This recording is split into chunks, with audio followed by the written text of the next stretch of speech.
الوصفة المدللة عند العراقيين، البامية العراقية على أصولها. بسم الله. يا يابا اتبج.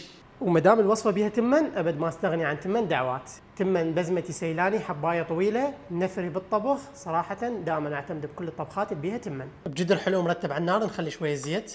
لحم غنم عراقي هو والعظم مالته. بسم الله.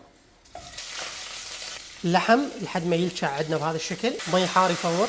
كل طبخة بيها لحم أو دجاج تخلون مي فاير على صفحة، تشيلون هاي الرغوة اللي على الوجه، نضيف شوية ورق غار ونغطي اللحم ونعوفه يستوي لمدة نص ساعة على نار هادية. وهنا اللحم استوى، ثوم فريش، وهاي البامية الفريش العراقية، نحمس البامية ويا اللحم، ملعقتين معجون. وهنا الطماطة العراقية الفريش ضربتها بالخلاط، ملح، شوية لمندوزي، شوية شكر.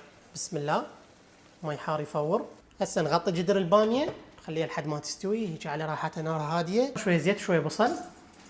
وهنا أنا عندي 8 دعوات، نقعته وغسلته كل زين وراح اطبقه تطبيق. بسم الله. نضيف مي حار يفور، شوية ملح، غطي الجدر يفور التمن شوية، بعدين نصيه ونبدا نهدره شوي شوي لحد ما يستوي. شوفوا بس باعوا شلون نثري كل حباية وحدها. هنا البامية جاهزة عندنا، نقول بسم الله ونصب لنا كاسة بامية معدلة.